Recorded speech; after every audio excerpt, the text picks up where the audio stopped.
Thank you so much for tuning in and joining us, the Project Censored radio show. We're very glad right now to be joined with Steve Diaz, who is with the Los Angeles Community Action Network. Steve, thanks so much for joining us. Thank you. So I wanted to start off kind of with like a broad perspective. In November 2021, the National Homelessness Law Center released a report which found that 48 states have at least one law criminalizing homelessness. Some states have as many as 6. 25 states, including California, have always have laws against sleeping, camping, lying, and sitting in public spaces and living in vehicles. A law which I guess apparently I broke because I lived in my car when I first moved to LA. The report found a correlation as well between the criminalization of homelessness and the diversion of resources and funds from those who are unhoused or at risk or of being unhoused. So, Steve, I wanted to, with that kind of framework, so folks understand the national implications of this, that it's not just a local issue. I wanted to start with what happened in LA. LA City Council voted to ban so-called camping within 500 feet of schools and daycares. The vote was an expansion of an existing law, Section 41.18, passed last year. Can you first of all talk about this expansion and the claim by supporters that it's about protecting students and youth rather than criminalizing the unhoused? Yeah, no, absolutely. So just to add a little bit more context in terms of the history of 4118, 4118 or 4118D has been in the books for over 40 some years, and has existed in numerous versions of sort of the policy. And about a year ago, the policy's new version first came up, and it was under then Councilmember Mark Riley Thomas, and sort of the LA City Council said we need to take action, and we need to quote unquote take action against public or visible homelessness by creating this law that enforces 4118. And also because of that time, there was a lawsuit in place that was going against a different policy, 5611. So the version that they came out about a year ago created areas where people couldn't camp, sit, or lie already. And then it created special zones that could be created by council motion or council resolution. And the council motion or resolution included special needs or special designation areas, such as schools, were already included in that version. The city also said at that time that it was going to offer quote unquote outreach services to ensure that folks were able to be connected with housing, none of which happened. After the vote and sort of went through, everything that was promised became basically just a straight up checklist that got sent to the city council, and then these resolution zones happen. You fast forward to what just happened, or a couple months ago, the city council president, Nuri Martinez, felt that she could bring back the sort of need to coalesce 5611 and 4118.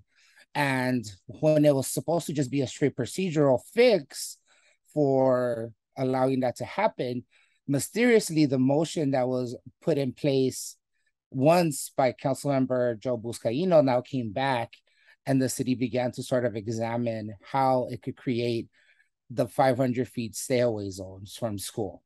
And sort of without the need for the notice requirements that were put in the first version. So at the very least, people could have an idea what was happening. So the version that the city passed now basically says you can't camp, sit, lie around schools, daycare centers within 500 feet. There's no actual sort of database or map that was ever created that sort of highlighted what the impact of this would be.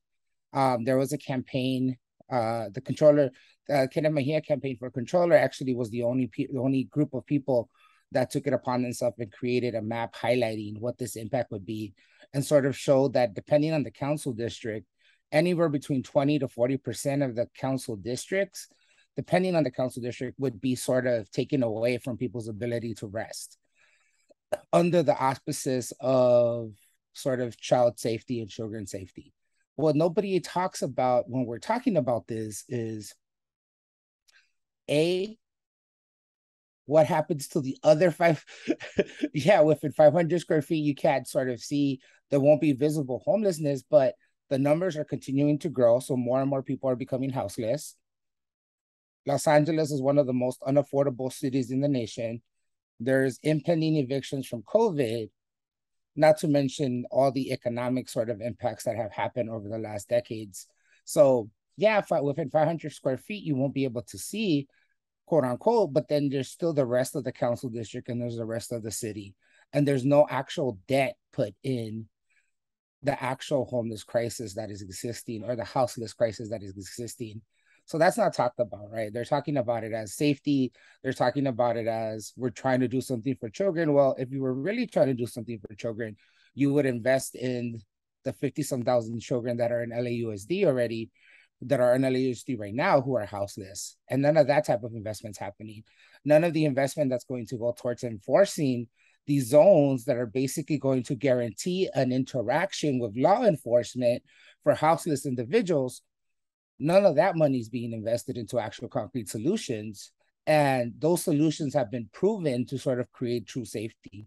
So it really begs the question, is this about safety or is this about sort of political sort of wants and needs for the campaign season that's upon us? Yeah, absolutely. And I remember when I lived in LA, there when they were building out the metro, they had wanted to put a metro line through Beverly Hills, but the people of Beverly Hills lobbied hard against it because they didn't want metro stops in Beverly Hills because that would bring, poor people and that would bring what they called riffraff. Yeah. And that just feels very LA, but again, it is a national issue as well. I mean, in DC, the same argument. There were housing sweeps continuously for the past few years as houselessness continues to rise, and they do sweeps of people in the shadow of luxury apartments that are being built across the entire city. And meanwhile, there's no affordable housing, even though they said that they'd be doing outreach. It never materializes. So it's a similar story, it seems, across the nation. And I'm glad that you also brought up, kids that are experiencing houselessness, because it's like, well, if you cared so much about kids, you know, um, Oh, absolutely. If I could just add real quick to what you're saying, like it's also been the strategy that LA has employed is a strategy that has been sort of put out internationally as well, right? So Bill Braden, former excuse me, former chief of police for Los Angeles, was known for something called broken windows policing. And sort of broken windows policing was all used to target what are quality of life crimes or crimes of survival. Everything from sleeping to not having access to restrooms to resting, all these things were targeted and sort of have been used as the means for a guaranteed interaction with law enforcement, because people know, people being the powers that be, elected officials and sort of business interests, that if you continue to create a documentation trail with people interaction, sooner or later you're going to sort of have folks end up in the carceral system, or folks are going to get tired and move on. They're not going to want to be in the same space. So you never actually answer the problem. You just continue to push it further and further away, out of sight, out of mind. Sorry, as yeah. you were speaking, that sort of reminded me of that. No, please. I mean, this is all about you and your expertise and your story. So please feel free to interject at any moment.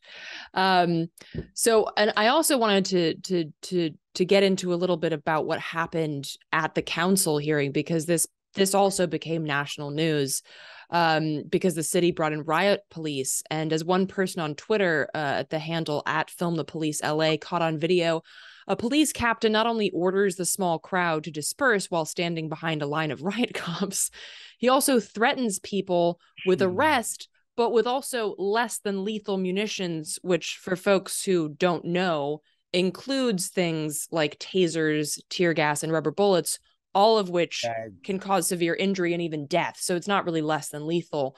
Can you talk about these hearings and how things progressed, or rather deteriorated? Yeah, so it was actually really interesting because the story that's being told versus um, the story that the council officers are trying to tell versus the story that was happening in chambers is also very different.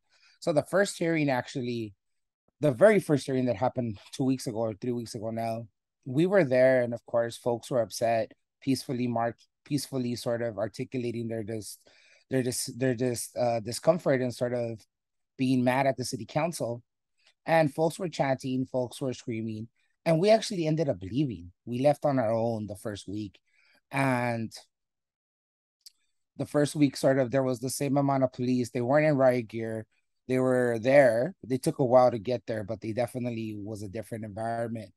The second week when we came back, the following hearing, which is the one where the person got arrested, was a whole different environment. Even the council president herself already knew, like, she was agitating the crowd in terms of how she was talking to people. At one point, she told people, "You should grow up," because people were voicing their, once again, discontent with what the policy was going.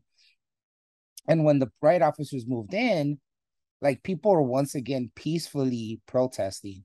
It wasn't like anybody was jumping up and down, trying to break something. It wasn't that people were hurting anyone. And the narrative that's being told was, oh, they were rushing us and they were getting ready to attack us. And this is the same as January 6th, without remembering that the whole difference is we walked through the metal detectors. We showed our COVID-19 cards. We showed our IDs. None of us had weapons. None of us were supported by law enforcement. We were there to peacefully protest our discontent with the council. And when the riot cops came in, they came in and it was as if they were ready to agitate, or if they came in prepped to agitate the crowd. Because the couple of scuffles that happened were because of that. It wasn't because no one purposely attempted to X, Y, or Z. So definitely, like, the story of how policing has been used to criminalize protest and sort of attack protesters has been a history in Los Angeles forever. 10 years ago, a similar story happened in May 21st, actually, where tenants were in City Hall demanding a rent freeze. And the response from then council then council member Dennis Zine and council president Eric Garcetti, who's now the mayor, was a similar approach, was to send in the riot cops, send the sort of we're going to kettle folks in, and we're going to arrest people for charges that we feel that we need to make a case on so that they don't come back. The city attorney a few years later did something similar when every protester that was doing a lawful civil disobedience came back and targeted them as well and tried to enforce every policy that they could, every law that they could. So it's a story that's been ongoing, and it's really sad to show that at the end, 10 years later, 15 years later, we're still going through the same thing. And it's some of the same players just rebranding it in a different way, saying that it's because they were threatened, knowing that, though that well they were not. Of course. And I mean, you can see on the video that the protesters are standing back and watching and listening as this captain gets on and says that I'm gonna, I'm authorizing them to shoot you basically with rubber bullets, and people yell back, but nobody like storms the riot police. So you will even have video evidence that goes against this story of, dangerous protesters. And I think it's also really indicative of what's at stake for the unhoused folks if even just the supporters of the unhoused are being threatened with tear gas, tasers, and rubber bullets. Like, what can we expect from the enforcement around these new bills? Absolutely. You know what's so interesting, as you were talking? So the sergeant who read, this is how much threat they were in. The sergeant who was reading the dispersal order had the opportunity to be in the back, read it a couple times to himself before he was able to read it out loud. Like, that's how much threat they were in. Like, that's literally what was really happening, versus the story that's being told. But on your point, absolutely right. When you look at the figures around sort of, violence against houseless folks at the hands of the police department, the numbers have increased every year in sort of how folks are being treated. And the spaces that are being created by the police department, it's a very agitational space. And it's being done as a sort of an intent, as a means.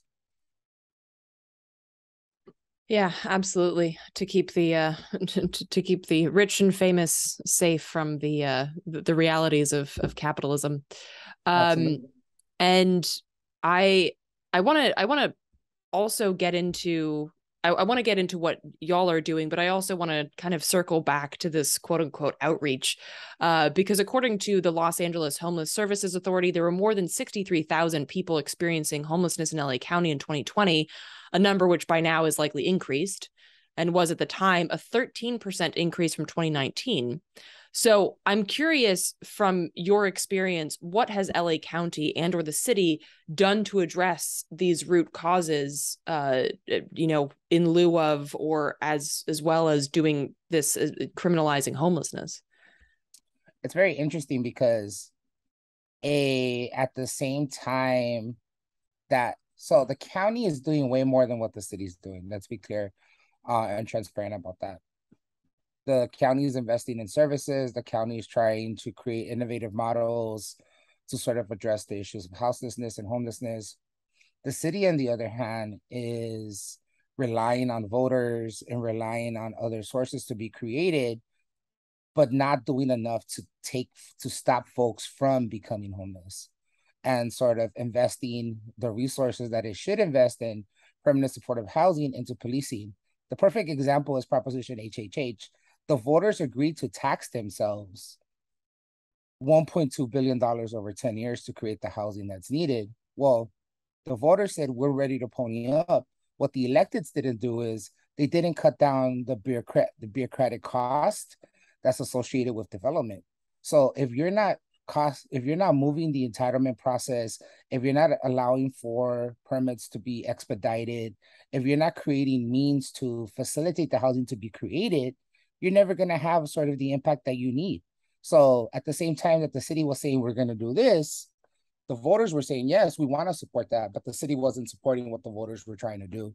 And that sort of has been the story in LA City, where LA City has not committed the resources that are needed to addressing the over 500,000 units, 500,000 units of affordable housing that's needed in LA County, has not removed the guaranteed rent increases that are allowed for rent stabilized units. The Housing is Key program that was created by the state has been a disaster in LA County and LA City as well. So while things have been done and things have gotten better for some people, the vow continues to flow. And until the city says we're going to stop the vow flowing, which is going to cost money, resources, and policy changes, folks are going to continue to be in the cycle. And it's only getting worse. Yeah, of course. I mean, the past few years have seen a rise in houselessness across the entire country. And as you pointed out at the beginning, LA is one of the most expensive places to live in the country. So, of course, that's going to have extreme ramifications there. So, I'm curious what y'all are doing, because I'm sure listeners hearing this across the country are thinking, well, this is a problem in my city too. So can you share some tactics or some things that y'all are doing to try and combat this and to also do legit outreach to unhoused folks? Yeah, most definitely. So LA County's part of the Services Not Sweeps Coalition. And the Services Not Sweeps Coalition was actually the group of people that were there in city council at these last few hearings. And on the policy front, unfortunately, we're having to be reactive instead of proactive on that level, because that's just the space we're in terms of the elected officials.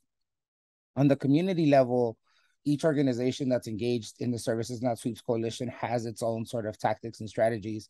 As LA Can, we continue to build a base of folks in Skid Row that are working on sort of housing preservation issues. As an organization, we're actually in the beginning stages of excuse me, in the stages of not beginning, in the stages of developing a sort of tiny home, actual micro home community. We're in the process of sort of linking folks with direct services and harm reduction at the community level. But most importantly, we're in the process of building sort of a group of folks that are organized to fight and sort of advocate for direct change that's needed in our communities, and have been sort of building that group of folks over the last 20 some years that we've been in existence.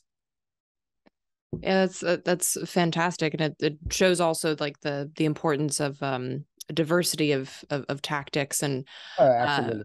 I'm curious also about the tiny home thing real quick, because that's something that I think people might have heard about in different ways. And is this a way that you can kind of like DIY, like instead of relying on the city to house folks? Is this a way that you can do that, or do you see it more as like a transitionary space for folks? Well, that's the intent. The intent is to sort of make a difference. So the city right now has these little small, what many people call sheds.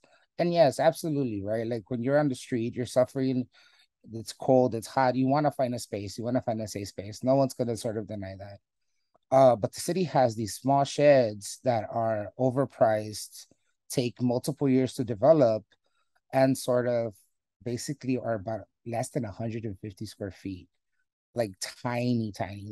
Actually, I think they're less than 100 square feet. Um, what we're trying to do is we're trying to create actual tiny homes that have bedrooms, that have kitchens, that sort of have the amenities that are needed to sort of be able to recover back into your own community the way at your speed, at your rate. And that's our hope, right? Is to sort of show that a different model can be built, not using the same ideas that the city's using. Because the ideas that the city's using is it's not fast enough, it's over expensive, and it's not meeting the need. And it kind of feels like it's on purpose, right? Like that that they can point to it and be like, well, look, we have these Yeah, sheds, but they're absolutely. really expensive, and you know. Absolutely. Like when you transition an idea like a safe sleep parking spot, where it was the whole intention was to have people who have cars to be able to park somewhere safely, and say no, you could bring your tent instead. That just shows it's out of sight, out of mind. It's not really about sort of ending the problem or sort of transitioning the problem into actual solutions. It's all about we don't want to see you. Yeah, absolutely. Which is a problem in a lot of cities in the US as well. These sweeps don't actually, they just force people to disperse, but it doesn't actually address the underlying issue, and certainly not support the people who are unhoused. And it takes Um, away from like investing in the underlying issue, right? Like these sweeps aren't cheap. There are billions and billions of dollars that are being spent across the nation on this. mhm. Yeah, I mean, like especially in DC, where you've got like a gazillion, you've got like 40 different law enforcement agencies. And so, depending on where you are in the city, various different law enforcement have to be there for these sweeps. And so, there's all these law enforcement there, for like 10 unhoused people. And then they bring in bulldozers and they bring it, and it's like, that's not cheap. Like, with all of that money you just put into that, you could have just like housed some people. Yep, for sure. For sure. It's really absurd. So Steve, thank you so much for taking the time. Where can folks find out more about this campaign? Yeah, so a couple places, definitely visit cangress.org, CANGRESS.org. You can also look No Sweeps LA is another place. You can look up, just Google it, it'll come up. Services Not Sweeps. Guarantee you'll find either, actually there's some branching out services not sweeps groups across the US, so I'm sure you'll be able to find some. And then the other place I would just suggest is raphome.org, just another resource. Okay, awesome. Thank you so much, Steve. I really appreciate it. Cool, cool. Thank you.